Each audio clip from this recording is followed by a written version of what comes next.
Hello and welcome back to another Pinnacle preview. Today we are discussing the playoffs for ESL Pro League Season 17, the final podcast episode with all the boys once again. And we're going to kick this one off with a little bit of a fun activity to get the juices flowing. There's a lot of teams to talk about today. We're not going to discuss all of them. We're going to pick out some like the top contenders, some of the upsets throughout the season. But yeah, we're going to kick it off with this. So I've got some players listed down here, and it's basically a who am I? I'm going to list off things about them, and we're going to see who can figure out who the player is, who I'm talking about. So the first clue for the first player, you should all be familiar with the style now after we've done our quizzes, but the first clue for the first player is that he played in 1.6. So can we just guess? You can just guess anyone, but I'll move through the list as and when. But we know how much time you take, Nato. So no, I mean, I could. But is it a player? Is it still like they're not in Pro League. It's just any so it's player. just any player. Yeah, is it an active player at least? Would you like the next clue? Yeah, probably. I think so, yeah. He was the trophy bearer at the IEM Katowice Major. Trophy bearer. Is it Pasha, Pasha? Right? Yeah, Pasha. Pasha, Yeah. Yeah. All right. Okay, we got 3 more. Good we'll job. Get through these quickly, but yeah, nice. Nice team. a team effort now. Okay, this first clue. He's a major MVP. Adrian. It's not Adrian. Oh, no. He's appeared on the top 20 twice. Twice. Only twice. Yeah, I know, right? He's played on Endpoint. Played on Endpoint. Endpoint. Is it JW? It's not JW. I was gonna say, is it like Kirby? Yeah, it's Kirby. Hey. That's a good one. Nice. Yeah. That's a good one. Oh yeah. I like that one. Yeah, next one. He's from a region that still has a national team. He once forgot that CSGO is a family show. Gobi? Yeah, Gobi. Yeah. Nice. Thank God, God. that was too easy for Nato, man. Yeah, he's on it. He's on it. Okay, the final one. He's 27 years old. He's played on every top Swedish team. Lekro. No, he's Not Lekro. He's known for his 30-degree window. Draken. Yeah. Okay. Nice. Everyone knows. Everyone knows. The famous 30-degree. The famous 30-degree window. But yeah, so we did a bunch of quizzes. You can go check those out. Similar to this, but they were a little bit tougher. There were a few blunders with people not knowing quite where Tenerife's located. And there was some rivalry going on. But we'll get back into the podcast style now with I just want to kick this one off by talking. I'm going to list a few names that probably should have got to playoffs and didn't. And if any of these stand out to you, just feel free to come in with anything. So NIP, Astralis, Spirit, OG, Complexity, and Big. These are all names that didn't qualify. Did any of those stand out? Ooh. I think Complexity maybe. They've been pretty good in recent times, I feel like. I would have probably expected them to make it through if you look at some of the other teams that actually did make it. Yeah, I'd say so. Especially because I think like Hulzak still played pretty well. And I wasn't 100% sure if Cologne was just an overperformance or if he was going to continue. So like the fact that Hulzak still played really well and they didn't make it, yeah, that was disappointing actually, I gotta say. Also NIP. They played O Nation, right?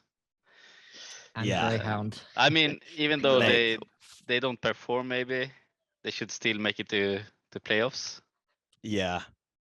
I mean, especially the end of that series against 0-0 Nation, like I don't know if you guys caught the end of the Ancient map, but like it was just the same play to that A site, like 3 rounds in a row with the same flashes. When they he just pushed Donut, right? Yeah, and they just like they didn't change. I don't know how they didn't stop it. Yeah, that was so weird. Just sitting there, your head in your hands. Yeah.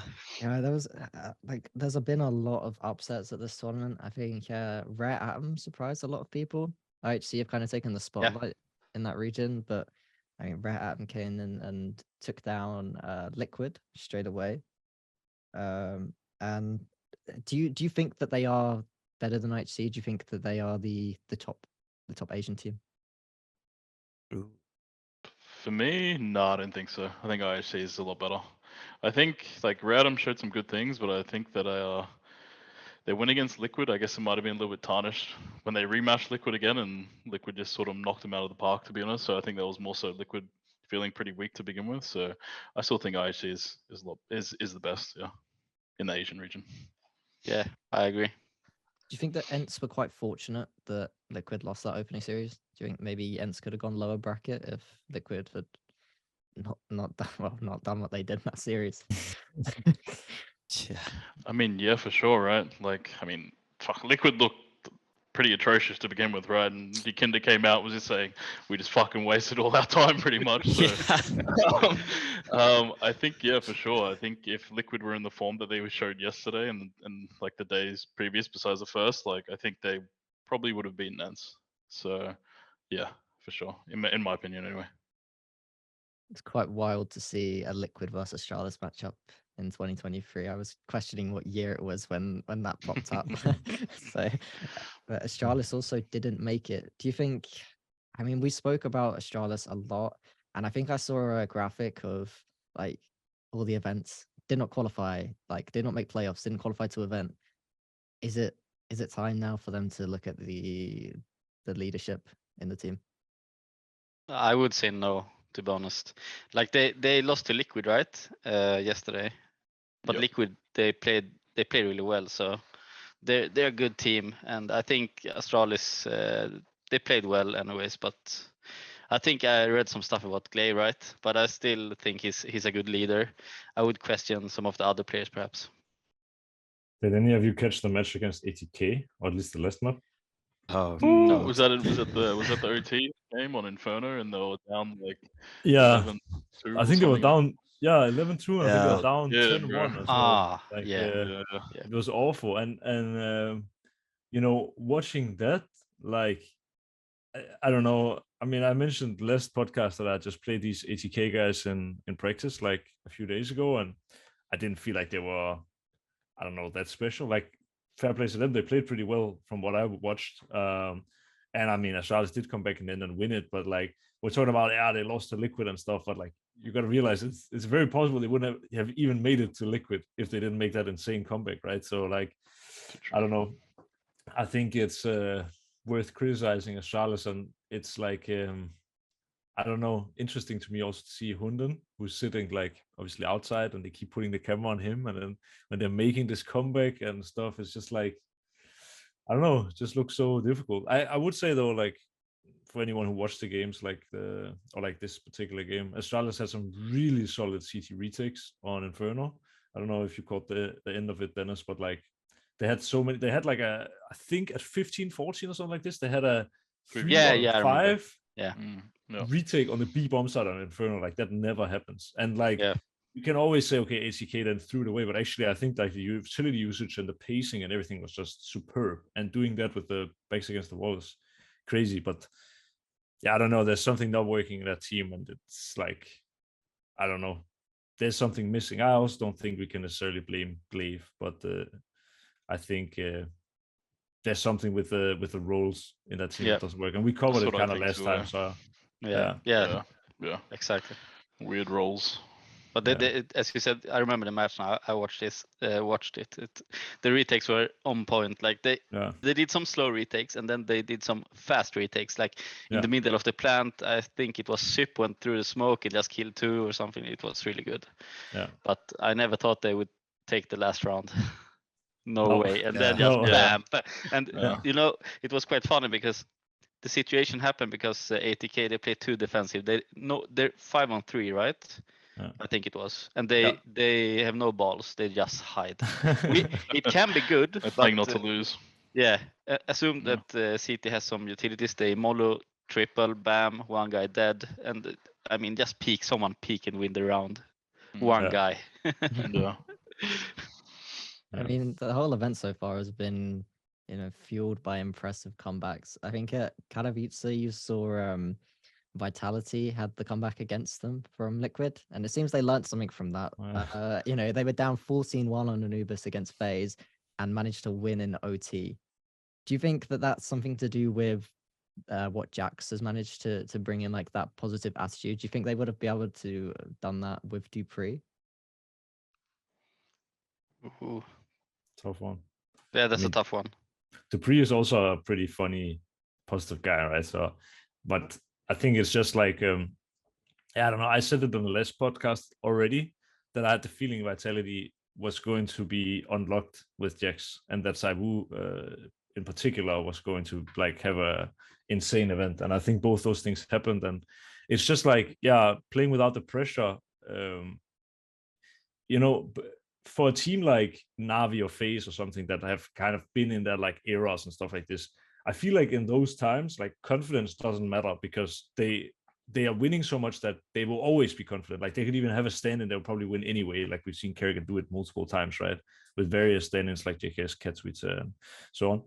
And for a team like Vitality, who has been sort of consistently underperforming, you know, the confidence plays a really big role, and like the pressure and everything. So when you get a stand-in, you can just play a completely different, like, I don't know, level of Counter-Strike, because you can just relax while playing and have fun.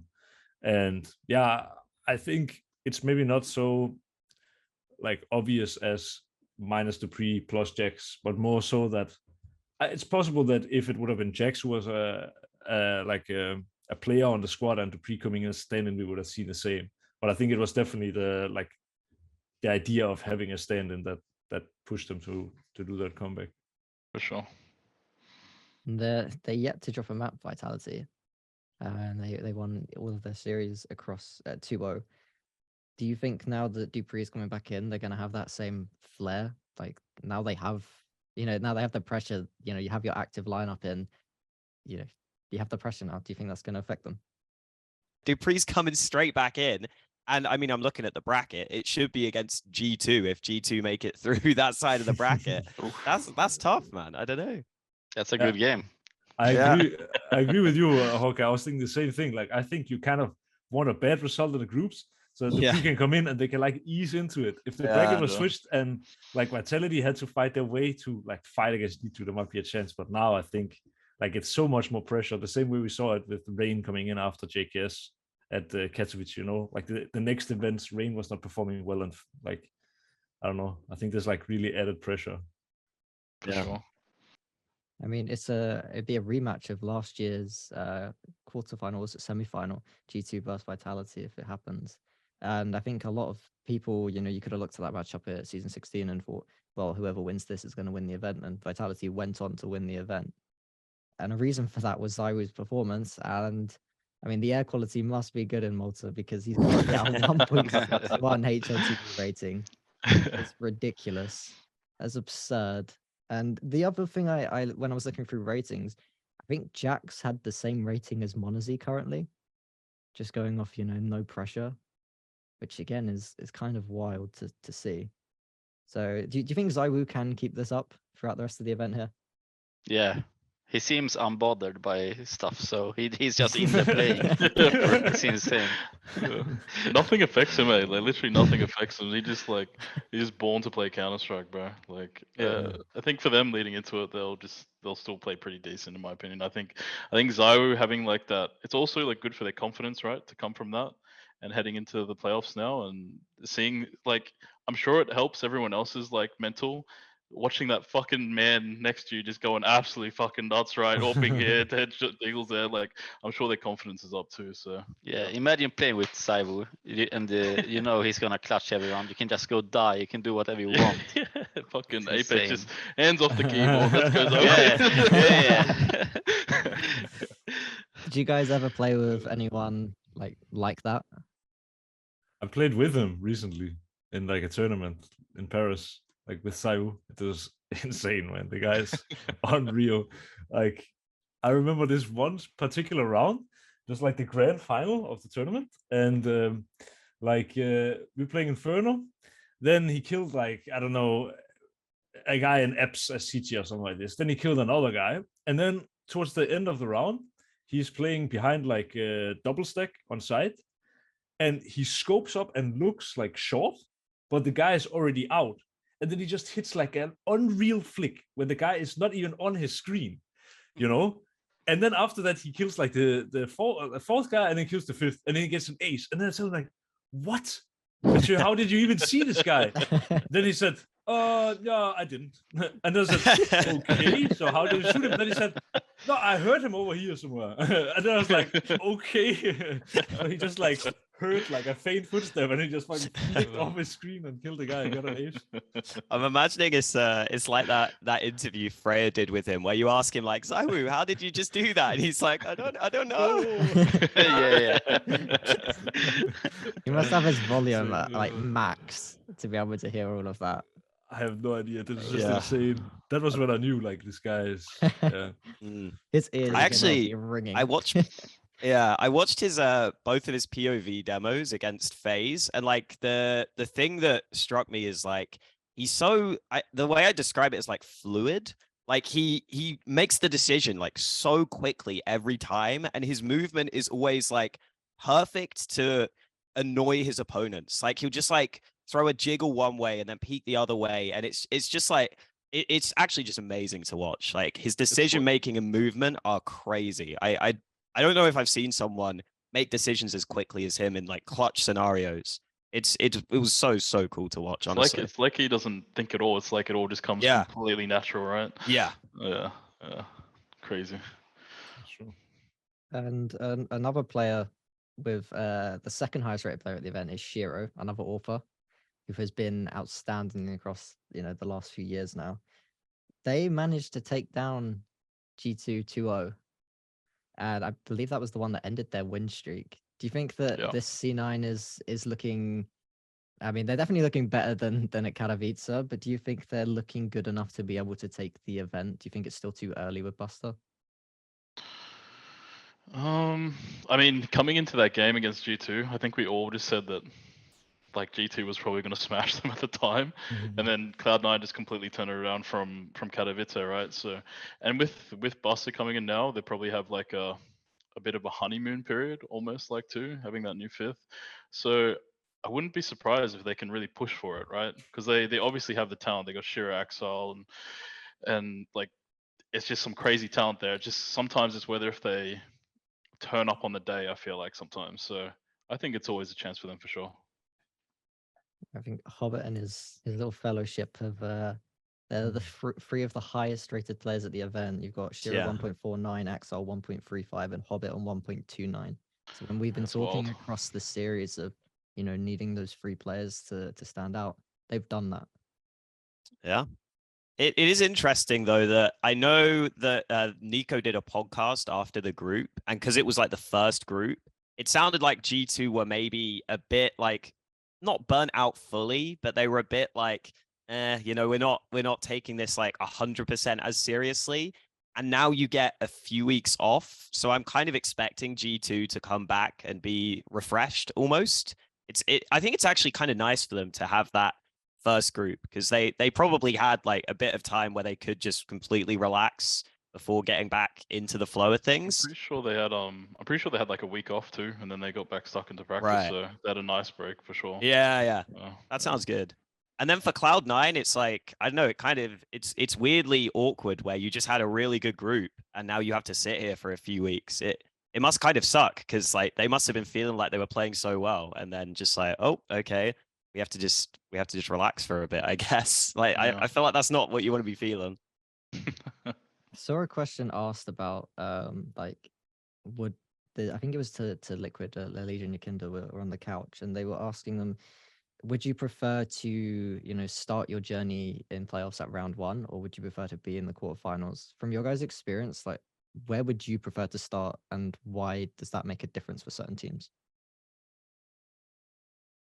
That's also a tough one. Like, of course, it's nice to go into the quarters, but also nice to get warmed up. So, yeah, it's tough. I would say quarters I'm for safety. Also.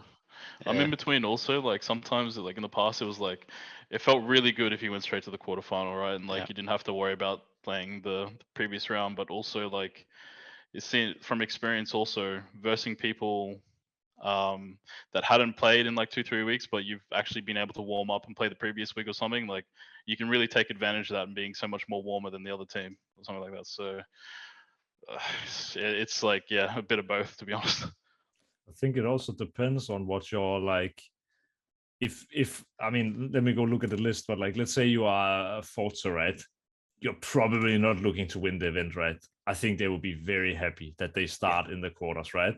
But if you are a Vitality that we already discussed, like, is probably honestly the worst that could happen for them in a way. And it depends on what your ambition is. Like, if your goal is to win the entire event, and also if you're like, I guess your fans and your organization is expecting you to compete for titles, I would say it could probably be better for you to get like warmed up along the way.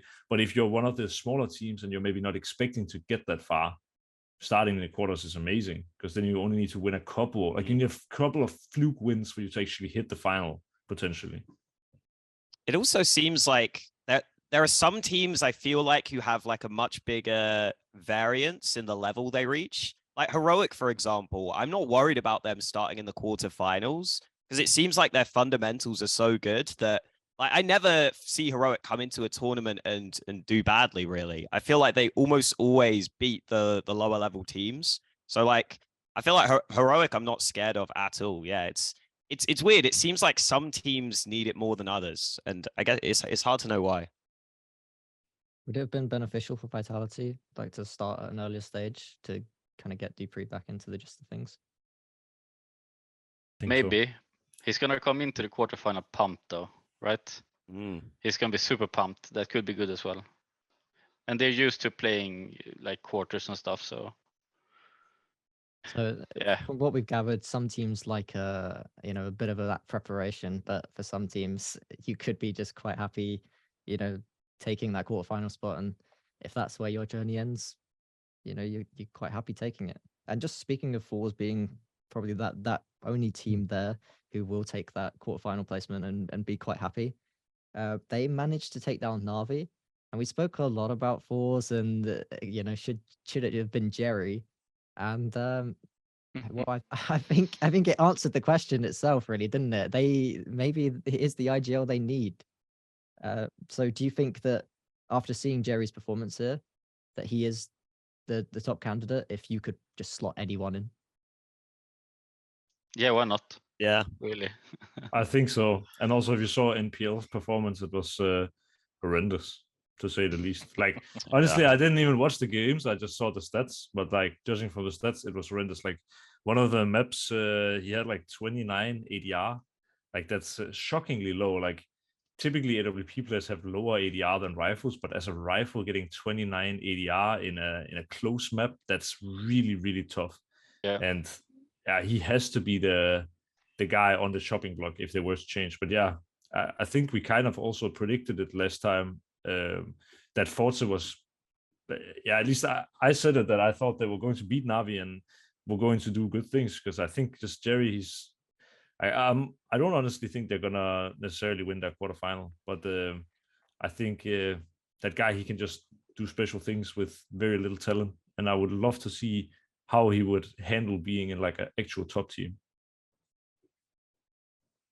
The first it's crazy, matchups... right? Because sorry. No, go ahead. No, I was just gonna say, like, it's crazy to think that how well that FaZe did. Like, we were saying they were gonna be such a dark horse coming into it, but they just came out swinging, bro. Like, they made these teams like look like noobs, to be honest. Like, they just look so fucking good. And to be honest, like we said last time too, that Na'Vi just need the in-game leader, and that would probably fix a lot of things. So I think that could be the easy fix for sure. Yeah. We saw Electronic though; he was one of the highest performing players on that team. So yeah, I think it definitely is a case. Unleash the man, let him be free. Exactly, bro. The guy's too good to be leading. Yeah, he's still like their second highest rated player at this event somehow. Yeah. Like I feel like he could be even better. You definitely do think like, what are they missing? Because it's kind of in a weird state for Na'Vi, where although they're in this bracket, they're not immediately my first thought for like they have the best chance of winning. I look at the bracket, I look at G2, Heroic, FaZe, and then I'm kind of like maybe Vitality, maybe Na'Vi, maybe Cloud9. It's kind of in a weird spot for them. I mean, they're quite fortunate having to play Double O Nation in the first round, the team that eliminated NIP. Are we just assuming that that's going to be a wash? Think so, yeah. Yep. Here's the thing though, like the rest of the bracket, like you've got Outsiders waiting and then Heroic. I don't even know if they get past Outsiders, man. Especially because, you know what, Na'Vi, for some weird reason, are back to, it feels like they're back to this super slow style, and it doesn't feel like they can play it that well. I keep seeing rounds where they leave it pretty last minute, and it just doesn't work for them. And if they try and do that against Outsiders, Outsiders are the king of that style and basically never make mistakes with it. So yeah, it's weird because Simple was also, I don't think he's at his best, but he was back to being really good at this stage. Yeah, exactly. Like I know a lot of the other top players are higher rated than him at this stage, but that's probably because they just kind of stomped a lot of their games, whereas Na'Vi had to struggle their way through. So yeah, it's a tough one. I don't know. It does feel like it's the cooling is also an issue right now. Just when you watch them, I think it's fair to say. And then that coupled with NPL still being very inexperienced, yeah, I don't feel like there's much to get excited about with Na'Vi, really. Weirdly, that's definitely the way I've looked at them at the minute. It's yeah, like, I want to look at Na'Vi as this great organization that's going to come in and do great things, but I can't look at them, and I want to believe it, but I can't. So you just know it's dysfunctional right now over yeah. there. And like you say, they play against Outsiders if they make it through. So again, that's a matchup maybe in my mind I'm even favoring Outsiders there. And yeah, it's a tough one. I think the top few matches, you got Na'Vi, Outsiders, Heroic. I think that's a very tough bracket space. I mean, when you compare it to G2 having Movistar and Ents, do we think that G2 should make it straight all the way to Vitality? Yeah, they should. yeah. I think so, yeah, for sure. I even think Ents, like you were kind of saying earlier, in their group, I do think they got pretty lucky. Like they beat ATK and Rare Atom to make it through, and then they lost against FaZe, which is why they didn't go straight through to the quarterfinal. And like, especially watching that game against ATK, I was casting that game. That was like I don't want to, like, Snappy himself basically said after the game they were very disappointed with how they played, and obviously they've got a new player, so like it makes sense, but yeah, they didn't look like great. I feel like that should be a pretty easy bracket there. Guys, I have a question real quick. Do you think Na'Vi are going the same way as Astralis? Like a legendary, in a way, org that had like a era and stuff like this, and now there's like some weird stuff happening, and I don't know, they can't really find themselves, and like it seems like we're all pretty disappointed in them, right? But we also all feel like, in a way, that we could be hired tomorrow as general manager of Na'Vi, sign the right player, and then like we're good to go. And I felt like that with Astralis so many times, right? That you're sitting there as an outsider, you think like, oh, they should definitely pick up this guy, and then it's like they go to the guy like 10 spots down the line, like is it potentially something that's happening? And if so, is Simple gonna That's leave, interesting. like Device? Oh, that is so interesting, because like if that were true, we'd be at the early stage of the Astralis thing, where it's like, I feel like Astralis had a few opportunities to make the right move, and they missed, and they missed, and they missed, and they missed, and then Heroic came up. And like, could Cloud9 be the team to like become the CIS team? Like, I like that. I like that. Who knows, man? I can actually see it. That's really interesting. Astralis, like, Glaive also went out for a little bit, right? And then Magus had the IGL and stuff. And like, we also like in Na'Vi, this like in-game leader role is like, we all know that honestly Electronics should not be IGL, right? But like, it's like, I don't know. I think it's interesting actually. But I hope not, of course. Like, I want the best for them, but I think we are all dreaming a little bit Yeah, about like a Simple in FaZe or something. the way, yeah, the way you said about Simple leaving, I'm like, oh, maybe Simple back to Liquid. Ooh. Or maybe he'll just join NIP and we'll just, we'll have a whole other mess situation there. I hope not. I mean, Simple leaving, is that something that you realistically, in my mind, that's not gonna happen. I feel like he wants to stay at home. I don't. But what did you say about it? Like, what would you have said about Device in the same situation back in the day? Like, surely you would have said the same, It's right? crazy to think about, right? Yeah. Like, it was also Fucking 7 hell. years or something like that. I don't know. Like, I'm just. Yeah. I mean, for a haven't player Well, watched to like think of- a player like Simple, would an org not just be like, yeah, we'll pick him up. You stay at home. You do what you want. We'll meet your conditions. Is Yeah, that? I would hope. Yeah. Yeah. 100%. Yeah. I do like the idea though that Na'Vi basically just done what Astralis have. But we've seen it a fair bit with a lot of these big orgs over the years. They maybe they don't pick up the right players. Maybe they drop players that they shouldn't have, and leadership is a real issue. It's NIP has been another one of those big orgs that did it. Fnatic went for a whole space of just like not appearing in any events before they picked up Mezzi. Do you think Fnatic have a good chance here? They play against Fury in the first round, and then if they win that, they go into FaZe. How do you think that first match is going to go? Ooh. Also tough one, but Fnatic are playing good.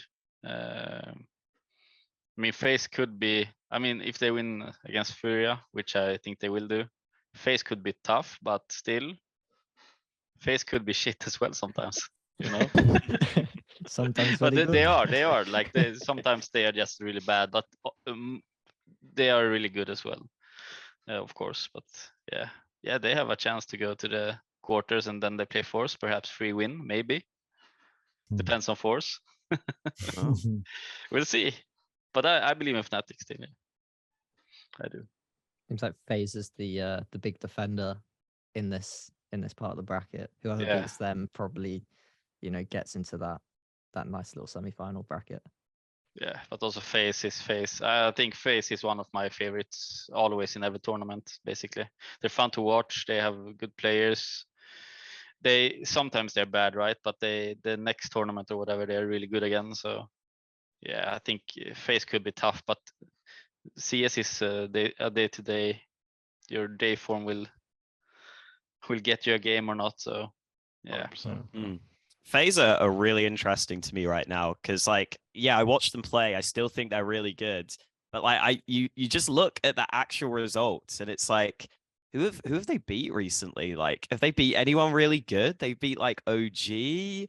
I'm looking through. They don't have many good wins, weirdly. And the other weird thing is now, like it feels like they just need that extra 5% in a lot of these games. Like the Vitality one, it's 2 overtimes. It's so close.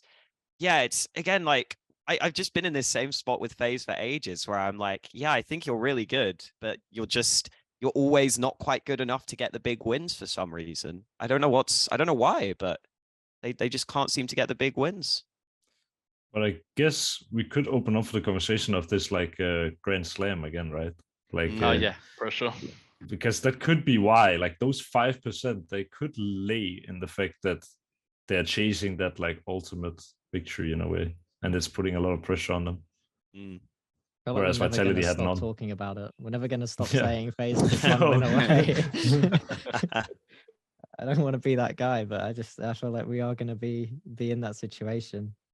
But we've spoken briefly about Liquid as well, and in their bracket they have MOUZ, and it seems that Zershan has really found his place in this team now. He had an incredible performance. So do you think that MOUZ again are the favor team if Liquid play against them? Or even, I mean, I think if Pain play against them, we're all in agreement MOUZ are the favorite team.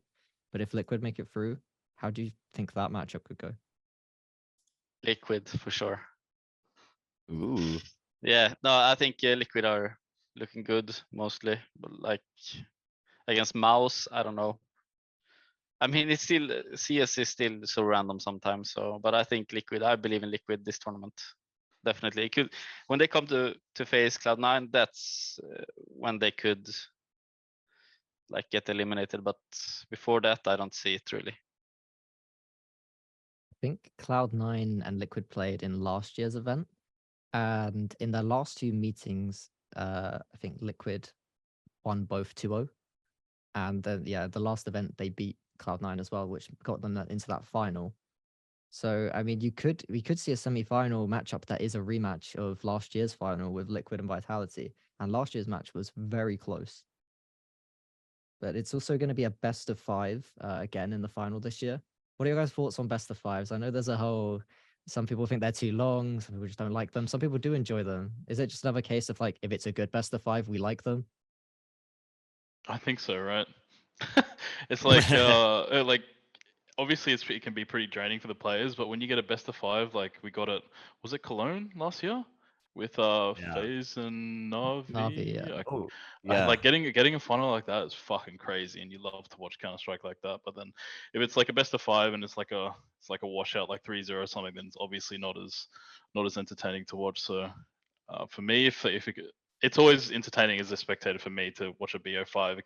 It really shows the true test of like a team's map pool, right? Too. So for me, BO5 is where it's at.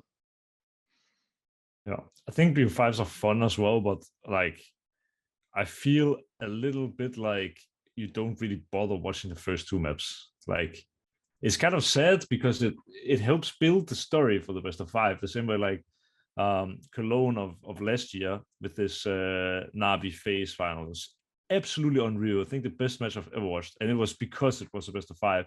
There was so much leading up to those last moments that like there was extra pressure, you know. But it feels kind of like the first 2 maps are not that important in a way.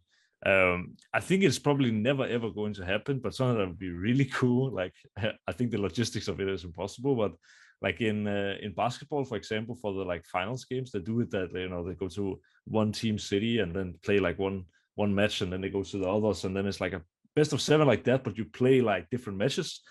It will probably never happen. It doesn't have to be in their respective cities, right? But it could actually be really cool at some point to do like a final where instead of it being best of 5 where players are worn out, you do like 3 best of 3s basically. So first you do 1 best of 3, and they take the first like I don't know in a series, and then you go like to some other event and play the other best of 3, or I don't know, and then there's Man, like that's one. wild. Yeah, that would be wild. It would be like I don't know. It would be like every match has like meaning, but it doesn't tire you out the same way best of 5. Like, even as a spectator, I think a 5 hour or 6. I think actually the one in Cologne last year, it was like 7 hours from start to end or something. That even as a spectator sitting on that hard plastic chair, it's not fun. So like, I don't know. I think there's room for improvement maybe in the how they run the tournaments. I think a good best of 5 is a good best of 5, but I don't think best of 5 is necessarily the best. No. For a viewer, I think best of 3 perhaps. Yeah. As you say, the first 1-2 maps, I don't even watch them mostly. No. They're too long. I mean, I could watch them sometimes maybe, but mostly I don't care about the first 2 maps basically. It's a lot of time to commit.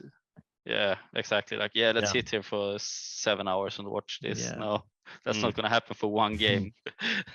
Yeah, actually, especially for majors, I actually really like that they still have majors as just best of 3 finals, because like I feel like that's when a lot of casuals will have their eyes on CS, and it's like if you're a casual fan sitting down to watch the major final, you watch like no other CS. It's like a best of 5 that's 7 hours long. Like you're never watching that, Whereas like you can still have really good BO3s. We've had some really good BO3s. So I'm normally, I feel like I see the appeal of BO5s, but I'm always kind of thinking of the viewer, and I feel like for most viewers, BO3 probably is just better. Yeah, but also it's as you said earlier, it's the optimal test for teams, best of 5. For sure, yeah. Like how good are you? Okay, let's see. I mean, you can choke 2 maps and still have a chance just to play your A game and just win. I remember like when we played I think it was Pro League like many years ago in Fnatic, we won the 2 first maps against Na'Vi, I think. Then we lost 2 maps and won the 5th, I mean. So it could be like that as well, like but that, I mean, sometimes it feels it's very exhausting for the players as well. So I think it's a tough question, really. Like, it's the optimal test for teams, but also exhausting and also not that great for viewers. Wasn't there like an old tournament called AZR Predator Masters or something like this in 2015? Yeah. Had a best of 7 final. I was gonna say, how long That is the before we just optimal play test, every bro. single that's map? insane. I mean, at least That's it's like not the a best of optimal- one. At least you can get to the Yeah. final and they go, okay, you bet one map to play. What you gonna do? But what was even the thought behind that? Like, you have 2 insta-bans, right? So you just like force some team out on a map they don't play. Like, what's the point? It makes no sense. I think format is something that, you know, it can be questioned across every tournament. And just on the topic of it, I wanted to ask you guys, what do you think about this new format of Pro League? Do you prefer this to the old style of, you know, more of a league, or do you prefer this where it's, you know, groups get played out in bracket format? I think I like the groups, but there's definitely some things that need to change. Like, I don't like that you just you can so quickly like get qualified if you just win those like 2 matches. It's just boom, boom, you're qualified. And then there's all these like middle and lower bracket teams that have to like grind like so hard. Yeah, it's kind of weird because I feel like a lot of teams don't show up to the group like instantly going, boom, we're at our best, we're going to try and win. And then you get, I mean, especially Group D was the best example where we had like Ensign 4s were already through straight away. And then we had all these teams like, it was like Liquid, Spirit, Astralis, Na'Vi, all down there. And it's like instantly, you know, that some of these teams can't make it. And it kind of sucks because I don't know, like it's almost like a bit punishing weirdly for the teams that lost because the best teams kind of lost their opening games and now you're like down there with them and it kind of just sucks. Yeah, there's things that should be improved, but I don't mind the format. To make the playoff bracket seem a little bit less competitive because teams can, you know, guarantee a playoff spot so easily. Yeah, but you know what sucks as well? How you pick maps, really. Like, shouldn't we watch the games like let's say a best of 3? Shouldn't you pick your best map and the opponent picks their best maps as well, and then you ban for the last map? No. I mean, it should improve the quality of the games, right? Bro, Yeah. I swear that's how we did the veto back in like 2013 in like in Australia or some shit like ages ago, bro.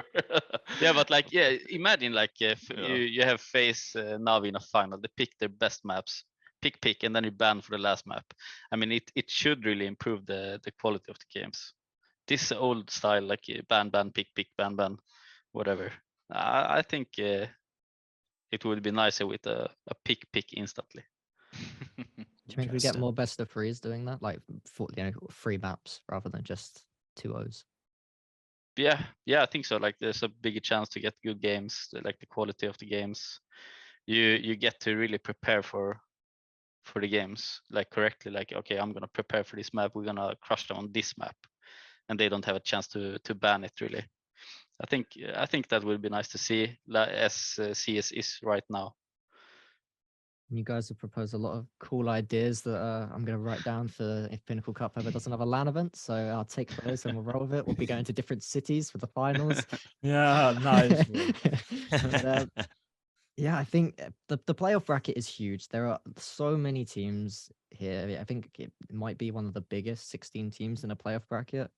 There's so much to go into detail on each of the different teams, but we've done that in the previous episode. So if you'd like to see that, then go back, check those out.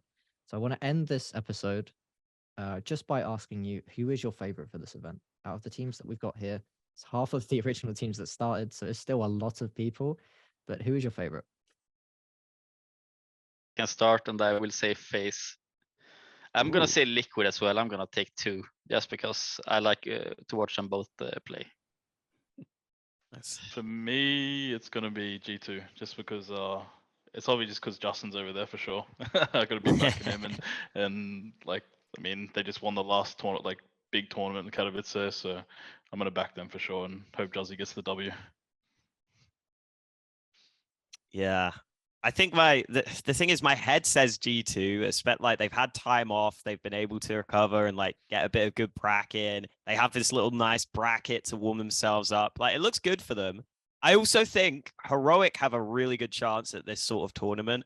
I think, especially if G2 just plays slightly below their level, Heroic are always the team where I know they're going to show up. I know they're going to be good. Maybe they can't have that like final gear that they reach where they can really like beat the best team on their best day. But if some of the other teams slip up, Heroic are right there straight away. They should be the next team for me. NATO. I think it's tough, man. There's so many teams, but I'm gonna go like also. I think first I have a feeling that well, I don't know. I'm gonna say FaZe because I think they're just sick, but I'm really hoping, and part of me is also thinking that this is the one they've been waiting for. You know, like the bracket looks pretty solid for them. Like Fury, Fnatic, I don't think they're the scariest teams. They're highly volatile teams, both of them, in my opinion. So they are the teams where they can be really good on a day, and then you can obviously lose. But if they manage to overcome that, then they have Forza. Then they have like a rough semi-final. But I think if they win the semis, they should be winning the grand final. I have a feeling that Cloud9 might disappoint. Like I don't think they will make the final. Yeah. And like I think also G2 is a solid shout. I think I'm against what Dennis is saying. I don't think Liquid is gonna go far. Like I think it's possible they lose to Mouse, but they, in my opinion, will lose to Cloud9 at the very least. I think they won't make it to the semis. But yeah, so that was a long way of saying I think my number one is FaZe, but I think my like G2 is also a solid shout. Those are the ones I would go with. Yeah. No, I think my number one is FaZe, but I want Liquid to go far. Okay. I just I like the players. Like who doesn't love watching Elish play, right? So yeah, it's true. A lot of love for FaZe then. Yeah. I'm surprised, to be honest. Yeah, same. We're a split bag here. 2 for G2, 2 for FaZe. Yeah, that honestly surprises me, especially the way we were talking about them before. You know, so much pressure on them. So you think they can cope with the pressure? Yeah, they're old. Some of them. They're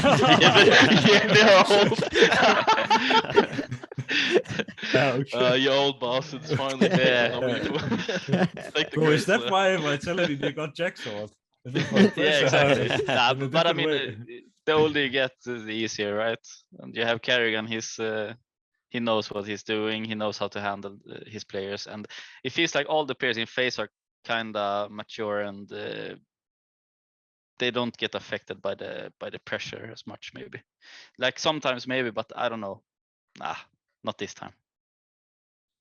No one thinks Vitality can back to back. No, not me at least. No, I don't think so. Not unless Zywo just goes absolutely to another gear that we haven't seen before. And it might happen. That's the worst part.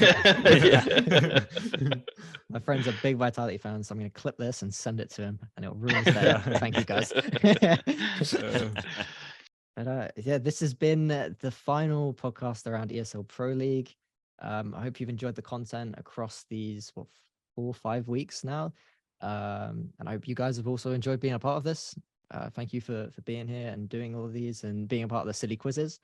So if you want to check these guys out, they'll be in the description. Like, subscribe, and yeah, we will see you maybe for Pinnacle Cup or the Major, or well, we'll see you for another tournament, I'm sure. Thanks for watching.